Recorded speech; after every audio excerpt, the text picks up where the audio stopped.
Let's talk about people pleasers. My favorites. You know the type. I've met a few. You're I've pretty been a good few. though, eh? You're not a people pleaser. It's taken a while. Were you in a previous life? Absolutely. 100%. But many people were. I think myself included. I think you grow out of it eventually, or I mean, did you grow out of it, or was it deliberate? Probably a bit of both. I think as you grow out of it, you realize that you could be more deliberate and get more advantage of not being a people pleaser.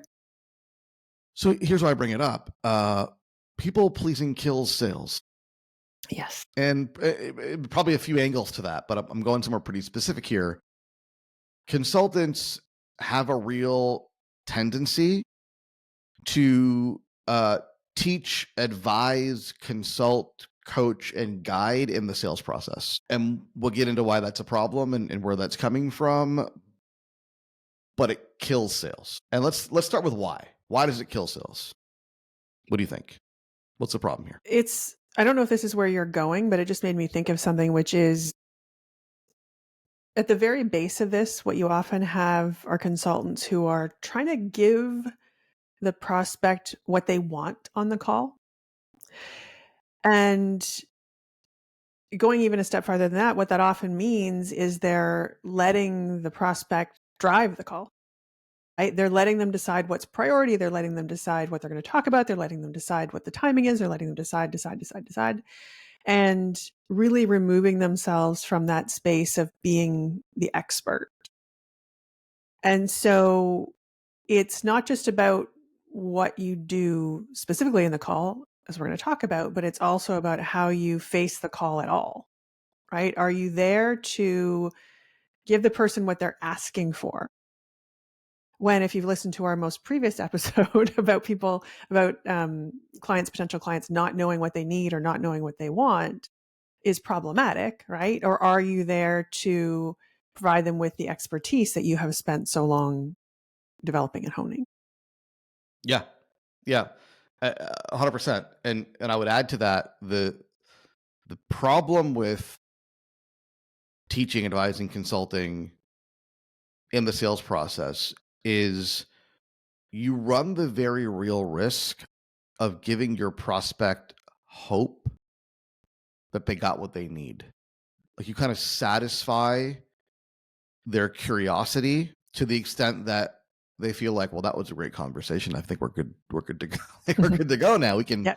We can run with this information, right? And it's a real delicate balance because I understand the desire to help.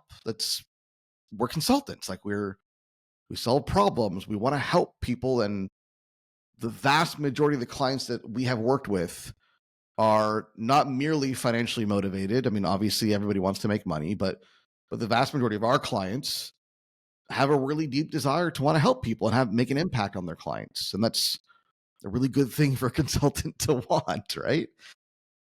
But when that is kind of that when that kind of, unbridled desire to help shows up in a sales conversation and you end up answering questions and giving advice and starting to effectively consult before a transaction, you may consult your way out of the deal if the client feels like they've kind of gotten whet their appetite enough and they've gotten what they need. They kind of dined on the appetizer, no longer hungry for the meal. Yeah. And to be clear, we're not, I shouldn't speak for you. I'm not saying don't share your expertise, right? And the reality is, if you can solve their problem in a half an hour on a sales call and you just want to do that and move on, then that's great. But what you're really, purportedly the reason that you're on this call in the first place or having this conversation is that they have a complex problem. And so what you want to be really careful of not doing is oversimplifying it to the extent that they feel like they've gotten the response that they need or the answer that they need, the solution that they need. So it's not about being cagey and holding back and, gatekeeping whatever information you have.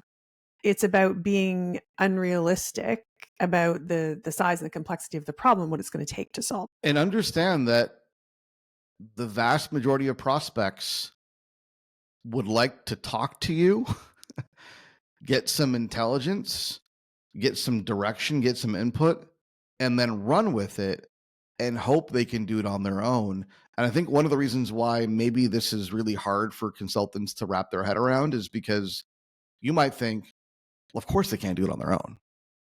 Yeah, you know that. You know that. They don't know that. They're, as we talked about before, they don't have the expertise that you have. They don't know what you know. And so, often when what is it, the Dunning-Kruger thing, right? Yeah. Like the Dunning-Kruger effect is when you know like a very little about a problem, you tend to be overconfident, or a little bit, very little about a topic, you tend to be overconfident. This is like the loudest guy at the party, right? Professing his views on macroeconomics and climate change, right? And then actually the real experts in the room are kind of quietly judging him in the corner, right? Because they know the nuances, right? And so what happens is when a client knows a little bit about something, they tend to be overconfident in their ability to solve it on their own. And so they might talk to you, and you're being generous and you're sharing expertise freely because you think that that's going to win you the deal, but they're thinking, oh, this is gold. This is great. We're going to run with this. And not that they've written you off, but they're like, oh, well, I think we can run with what we learned for now. And when we run into some obstacles, we'll come back to you. Yeah. And what you're doing is setting them up for failure, which is, of course, the last thing that you're in this business to do. So I think this goes back to something that we preach about often on these calls. And that is that the sales conversation needs to be much less about talking and much more about listening, right? Much more about asking good questions and much less about, forcing your opinions or your information onto somebody. And I say that for a couple of reasons. One is that it gets you the information that you need to understand this client and to see if it would be a good client for you to work with, and if all of that makes sense. But the other thing it does is it forces this prospect to think more deeply about their problem, right? You're going to be the person who pushes them past that feeling of, oh, I just got a couple little, tidbits of information. Now everything can be okay. And I'm going to go back and solve it on my own. You're going to help them push past that to see the true scope of the problem that they're facing. And that's a service, right? Even if they decide not to work with you, helping them think through that, helping them truly face their problem head on, understand what is contributing to it, understand, what might work, what might not work. That's a service that you're providing in that call that has nothing to do with, the coaching, the giving the answer, the leading them down the path of the solution. And likely, they are almost definitely underestimating the consequences of not solving the problem or taking longer to solve the problem than they need to.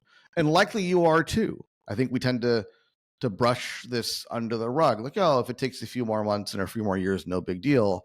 And I think it's really worth, first and foremost, you, the consultant, reflecting on what does it cost the client to not solve this? Like if you could solve it for them in 2 months or 3 months or 5 months or 6 months, what are the consequences of not doing that? Of it taking a year, 2 years, or whatever the relevant time frame is for you? What happens in the organization? How are people feeling? What is it tangibly costing them in terms of dollars and cents? Morale. Again, this is all contextual to what you do, but what's the cost of that? My brain's kind of go into a time where I was sitting with my father and we're talking to a surgeon before he was about to go in for right before, but when he was in a consult with a cardiologist or a surgeon, cardiac surgeon, I guess they call it, to have a bypass surgery, going back 10 some odd years. And he wasn't coaching my dad on how to live a better life. It wasn't like, well, you can, if you just exercise and eat well, then you probably have some, like, that would have caused death, right? In most cases. And it was like, no, like, here's what we found. This is serious. There's blockages, right? And here's what we got to do. Got to go under the knife, cut you open, right? Now, here's what you have to understand about the process. Here's why it's safe. We do it a lot. Here's how you're going to feel. Recovery is going to be difficult. Like, it was educating us on why this is necessary and helping us come to terms with it, but also acknowledging that the alternative is pretty dire, right? Now, fairly obvious in this case, but as a consultant, that's part of what you have to bring up, right? Is what happens if we don't do anything? What happens if we don't solve it? What happens if status quo reigns supreme? And hopefully your prospect has some awareness of that, but part of your job is to draw awareness to that. And this isn't about doing it in a, smarmy, salesy way. This is about truly bringing your expertise to bear. And I think it's important to say that because, we've all been in the presence of a salesperson who wants to tell you that the sky is falling and that is why you must do A, B, or C, right?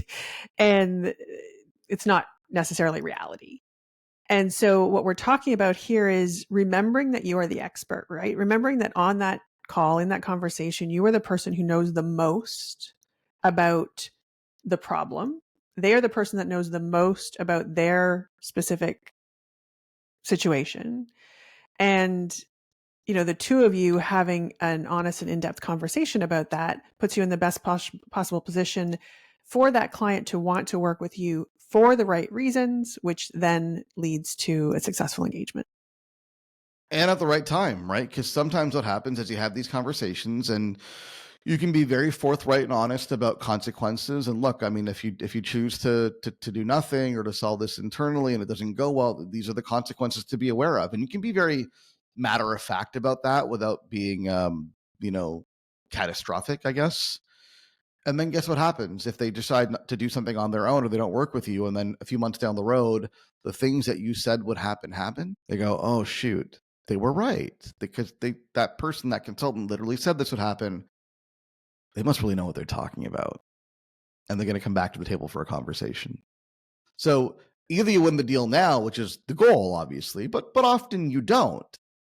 And at the very least, if you can be honest about what happens if they don't do anything or they don't do it right or they make a mistake, then when those truths come to bear, you now have all the trust and authority in the world in their eyes. Yeah, and I think I'll actually push back and say that the goal isn't necessarily to win the deal now. I think the goal is to win the deal at the right time. Sure, yeah. And so if now isn't it, then now isn't it. But what you want to make sure that you've done is given them the best possible opportunity to think through the problem in the, most objective and rational way. And that doesn't happen when you are spending all your time, giving them advice and coaching them and telling them how to solve the problem. So the question I have for you, Ahmed, you do a lot of these calls, right, with our potential clients. How would you avoid going down that path? You're a nice guy. You want to help people out. No. How do you? No, I'm not. Okay, fair. What? There's the This answer. is that crazy idea. I'll say this. I've had my own evolution over the years and had my own battles with people pleasing and by extension a desire to be liked. And I would tell you this: the desire to be liked is really what gets in the way of having honest, direct conversations with prospects. I try to tell people the truth, whether or not they like hearing the truth. And I'm happy to at this stage, it wasn't always this way. I'm happy to run the risk of them not liking it or not wanting to hear it, for the sake of having integrity in the conversation. And I think a big part of it, Carrie, is through experience.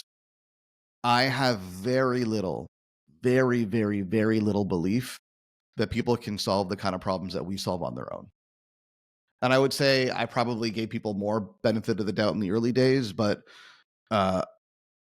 we just have so much volume to draw from and so much data to draw from of folks who were struggling and then we helped them and things were better. And on the flip side, folks were struggling and they didn't get help despite our offer to help them and either continue to struggle, went out of business. I don't have any examples of people who managed to get to the promised land without our help. And that's not